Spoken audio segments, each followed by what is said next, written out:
Hello दोस्तों, कैसे आप सभी। उम्मीद करता हूँ अच्छे होंगे।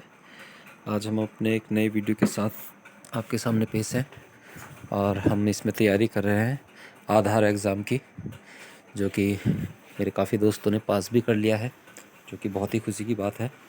जब आपका एग्ज़ाम पास हुआ है तो आप मुझे बताइएगा ज़रूर कि आपका एग्ज़ाम पास हुआ या नहीं, क्योंकि वो साथ के साथ ही पता चल जाता है और सर्टिफिकेट भी साथ के साथ ही मिल जाता है। तो हम आज के क्वेश्चनों की तरफ बढ़ते हैं।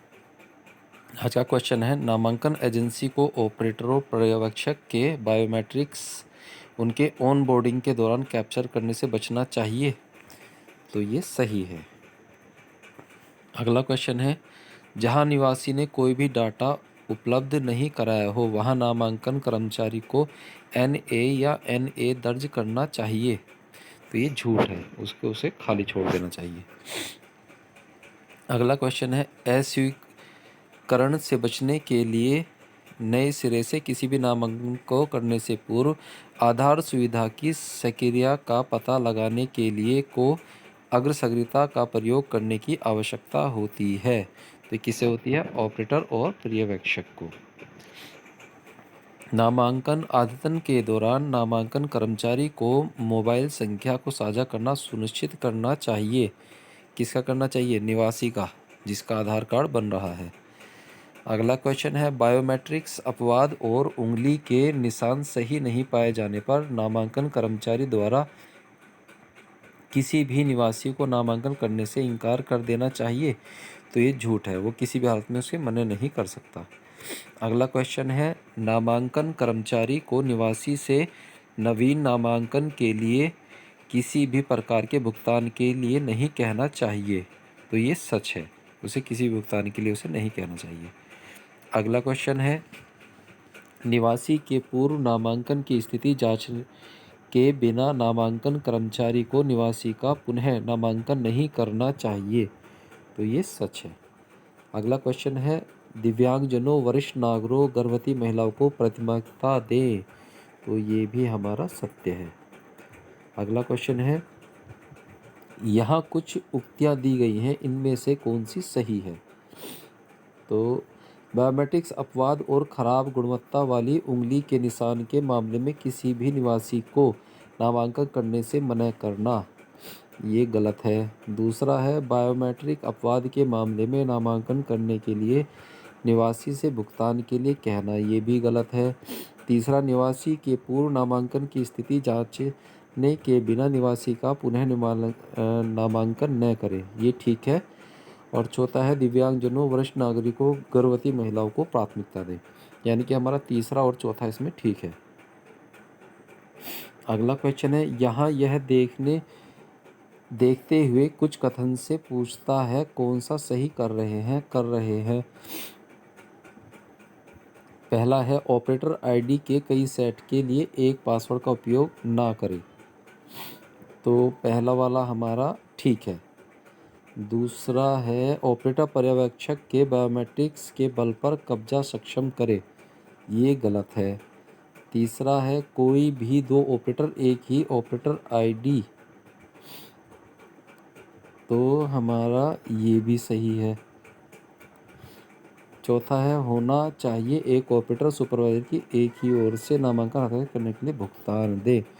तो इसमें दोस्तों पहला और तीसरा ठीक है, बाकी सभी हमारे गलत हैं। अगला हमारा क्वेश्चन है, यहाँ कुछ उक्तियाँ दी गई हैं, इनमें से कौन सी सही है?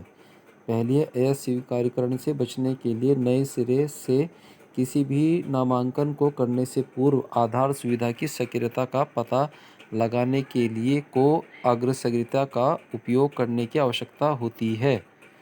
तो ये हमारा गलत है। दूसरा है, मोबाइल संख्या और ईमेल आईडी साझा करने के लिए निवासी को प्रोत्साहित करें, ये हमारा ठीक है। अगला है, UIDAI से आधार जनरेशन SMS प्राप्त करने के बाद आधार डाउनलोड करने के लिए निवासी को सूचित करें, ये भी ठीक है। चौथा है, नामांकन के लिए निवासी से किसी भी भुगतान के लिए मत पूछो, ये भी इसमें ठीक है। यानी कि पहला छोड़ के हमारे बाकी सभी ठीक है। अगला क्वेश्चन है, यहाँ यह देखते हुए कुछ कथन से पूछता है, कौन सा सही कर रहे हैं नंबर 1, किसी और को नामांकन है कि आप क्या किया है के लिए हस्ताक्षर करने के लिए अनुमति न दें। तो इसमें ये जो है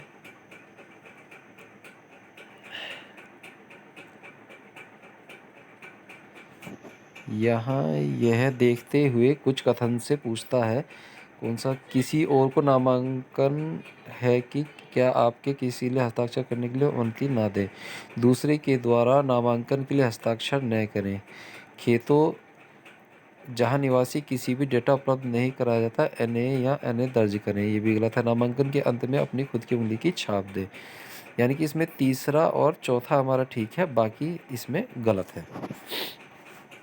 आज दोस्तों वीडियो कुछ छोटा बनेगा, मेरी आज तबीयत कुछ ख़राब है, तो मैंने भी दवाई ली है, मुझे जुकाम हुआ है बहुत अच्छा। तो हम 1-2 क्वेश्चन और ले लेते हैं, बस इसके बाद हम विराम देंगे। यहाँ कुछ उक्तियाँ दी गई हैं, इनमें से कौन सी सही है? नामांकन से पहले और नामांकन के दौरान निवासी को नामांकन प्रक्रिया की विस्तृत जानकारी दें। तो ये इसमें दूसरा है, उन गैर अनिवार्य फील्डों को खाली छोड़ें जिनका निवासी ने कोई डाटा प्रस्तुत नहीं किया है। तो ये ठीक है, पहला हमारा गलत था, दूसरा ठीक है। अगला है, आइरिस कैप्चर के दौरान चेहरे की छवि लेने के लिए टेबल लैंप का प्रयोग करें। तो हमारा ये भी ठीक है। अगला है, आधार क्लाइंट के स्वयं के पर्यवेक्षक के ऑपरेटर आईडी में लॉगिन करें। तो हमारा ये भी ठीक है। पहला छोड़ के दूसरा, तीसरा, चौथा इसमें ठीक है। अगला क्वेश्चन है, ऑपरेटर पर्यवेक्षक अन्य ऑपरेटर को उनके लॉग इन कंडीशनल का उपयोग कर उनके नामांकन क्लाइंट पर लॉग इन करने की अनुमति देनी चाहिए। तो ये गलत है। अगला क्वेश्चन है, ऑपरेटर पर्यवेक्षक को धोखाधड़ी से बचने के लिए अक्सर पासवर्ड करना चाहिए परिवर्तन। पहला ठीक है। अगला क्वेश्चन है, ऑपरेटर सिंक के लिए आदर्श आवृत्ति क्या होनी चाहिए रोजाना। तो ये ठीक है पहला इसमें। अगला क्वेश्चन है, ऑपरेटर पर्यवेक्षक को नामांकन अद्यतन प्रक्रिया करने के लिए का पालन करना चाहिए स्टैंडर्ड ऑपरेटर। अगला क्वेश्चन है, निवासी द्वारा प्रदान किया गया कोई भी दस्तावेज पहचान के प्रमाण और निवासी के प्रमाण के रूप में मान्य हो सकता है। तो ऐसा बिल्कुल भी नहीं है।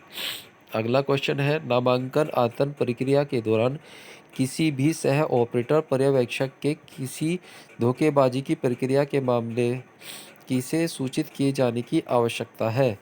तो अधिकार। अगला क्वेश्चन है, नामांकन फाइल या बैकअप के दिशा निर्देशों द्वारा भंडारित किया जाना चाहिए प्राधिकरण द्वारा।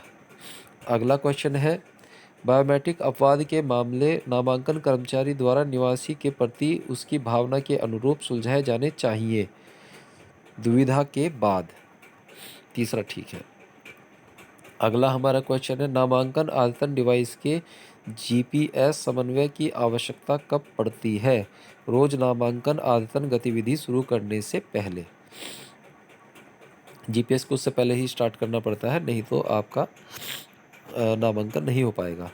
अगला क्वेश्चन, क्या ऑपरेटर सुपरवाइजर एक ही आईडी का उपयोग करके एकाधिक नामांकन अद्यतन मशीनों पर काम कर सकता है? तो इसका आंसर है नहीं कर सकता। अगला हमारा क्वेश्चन है, ऑपरेटर पर्यवेक्षक को बेहतर अभ्यासकर्ता के रूप में अपने सभी खातों के लिए एक ही पासवर्ड का उपयोग करना चाहिए। तो इसका आंसर है नहीं, पासवर्ड अक्सर बदला जाना चाहिए। अगला क्वेश्चन, धोखाधड़ी के किसी भी मामले में ऑपरेटर पर्यवेक्षक के निवासी को पैसे मांगने चाहिए। तो ये गलत है, नहीं, धोखाधड़ी की सूचना प्राधिकरण को देनी चाहिए। अगला क्वेश्चन है, सभी नामांकन आयतन संबंधित फाइलें बैकअप किसी भी उपकरण में संग्रहित किया जाना चाहिए और अन्य ऑपरेटर को दिया जाना चाहिए। तो ये भी नहीं, बैकअप सुनिश्चित करना चाहिए। अगला और लास्ट क्वेश्चन है, GPS सिंक पूरा करने के बाद नामांकन करने के लिए उपकरण किसी अन्य जगह पर ले जाया जा सकता है? नहीं। दोस्तों ये वीडियो यहीं पे ख़त्म होता है, अगली वीडियो में हम मिलते हैं जल्दी। और ये हमारा 14 पार्ट है, यानी कि 14वां पार्ट है। आप सभी पार्टों को देखिए और उन्हें कई-कई बार देखिए, इससे जो है आपकी नॉलेज काफ़ी बढ़ जाएगी और पेपर को निकालने में आपको आसानी होगी।